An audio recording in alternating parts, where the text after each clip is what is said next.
Stop searching. You are already home. There is a quiet, persistent ache that lives within us all, isn't there? A whisper that something essential is missing, a truth yet to be found, a home we have somehow forgotten. We carry it, often unconsciously, through the bustling marketplaces of our lives, across vast inner landscapes, and into the silent chambers of our hearts. This ache, this profound longing, propels us. It sends us on countless journeys, across continents and through philosophies, into relationships and careers, always searching for the elusive more. We chase after happiness, certainty, love, peace, believing they exist just beyond the next horizon, behind the next achievement, within the embrace of another. This relentless quest shapes our days, colors our dreams, and often defines our very sense of self. We become seekers, driven by an unspoken promise that somewhere out there lies the key to our completion. He wanted love, a love that would fill every empty space, a love that would make him whole. But what he often found was merely the echo of his own longing, amplified by the silence of unanswered prayers. She searched for meaning in every sacred text, every ancient teaching, every profound experience, only to meet her own reflection staring back from the pages, from the faces of strangers, from the depths of her own eyes. The world outside, vast and alluring, became a mirror, sometimes distorting, sometimes revealing, but rarely offering the final answer she so desperately sought. Perhaps you know this feeling, this subtle exhaustion that comes from endless pursuit. The paradox of reaching, striving, building, only to find the core of that initial hunger remains untouched. It's a weariness not of the body, but of the soul, a recognition that the map we've been following might lead us in circles, away from the very thing we seek. We are taught to look, to acquire, to conquer, to understand. We are conditioned to believe that transformation is an external process, a destination reached after arduous travel. But what if the journey itself is a misdirection?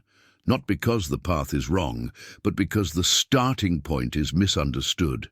Imagine, for a moment, that everything you have ever searched for, every piece of peace, every fragment of love, every whisper of truth already resides within you, not as a potential, not as a seed waiting to be planted, but as an inherent, undeniable presence.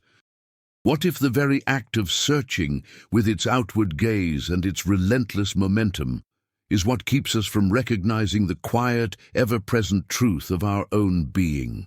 This is not a concept to be grasped, but a feeling to be recognized, a memory to be awakened. It is the subtle shift from the seeker to the one who is already found. The wound, they say, is where the light enters you.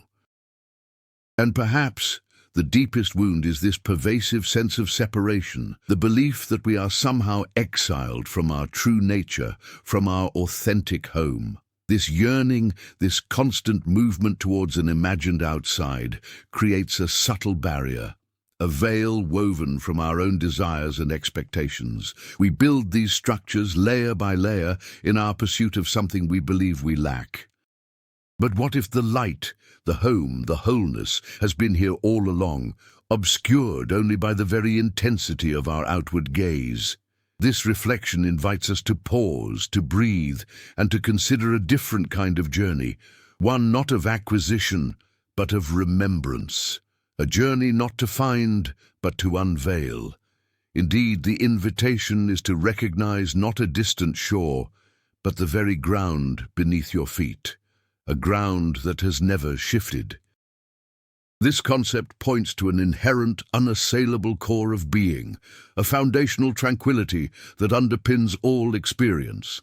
It is the steady hum beneath the cacophony of daily life, the quiet knowing that persists even amidst confusion. This intrinsic state is not something you acquire, it is what you fundamentally are.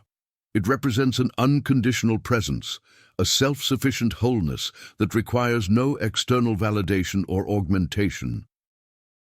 Consider this home as the deep ocean current, constant and powerful, existing independently of the surface waves and storms. While the waves of our daily lives, Our triumphs, our sorrows, our fleeting desires may churn and rage. The profound depths remain undisturbed. This inner sanctuary is not an absence of feeling nor a forced stoicism, but rather the spaciousness within which all feelings can arise and subside without disturbing your essential nature. It is the unwavering witness, the silent observer that is intimately connected to everything, yet untouched by anything.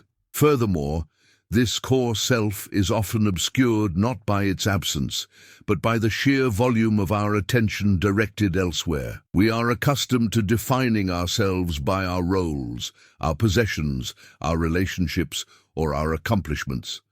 We construct intricate identities based on external feedback and cultural narratives. However, this inherent home is prior to all such constructions. It is the canvas upon which all these roles and stories are painted, yet it is not the painting itself. It is the light that illuminates the scene, not any particular object within it. Crucially, this perspective suggests that genuine peace and belonging are not contingent upon achieving a particular outcome or finding the perfect external condition. Unlike transient emotions such as happiness, which often depend on favorable circumstances, this inner wellspring is a constant source of repose. It is not an achievement to be earned, nor a reward for good behavior. Rather, it is a birthright, an ever-present dimension of your existence that simply awaits recognition. Imagine a spring of pure water perpetually flowing beneath the earth, always accessible, even if covered by layers of sediment. The water is not created by digging, it is simply revealed. This understanding shifts the very paradigm of our existence. If wholeness is inherent, then our primary task is not one of ceaseless acquisition, but of gentle unveiling. It calls for a profound reorientation of our attention from the outward pursuit of fragmented satisfactions to an inward attunement to an already complete self. This is not a passive resignation, but an active, conscious decision to acknowledge and inhabit the spaciousness within. It is about discerning the eternal from the ephemeral, the unchanging ground from the ever-shifting landscape of experience. Consequently, the journey transforms from a desperate search for something lost into a quiet return to something always present. This is the essence of the concept, an intrinsic and unconditional belonging, an unshakable inner home that defines our truest nature. This is the subtle art of dwelling, of truly inhabiting your own skin and spirit. It is the practice of listening to the silence that underpins all sound, of sensing the stillness that breathes through all movement. The true practice begins now, not in a grand gesture or a sudden enlightenment, but in the quiet moments of your ordinary day. It is in the breath you take, in the pause between thoughts, in the simple act of noticing the ground beneath your feet. It is an invitation to gently turn your attention inward, not to escape the world, but to rediscover the unwavering center from which you can fully engage with it, authentically and with profound compassion. Ultimately, the deepest wisdom is not something to be learned, but something to be remembered. It is the echo of a forgotten truth that resonates in the very core of your being. You are not lost, and you are not searching for a home that lies beyond you. You are, and have always been, the home itself. The vastness you seek is the vastness within.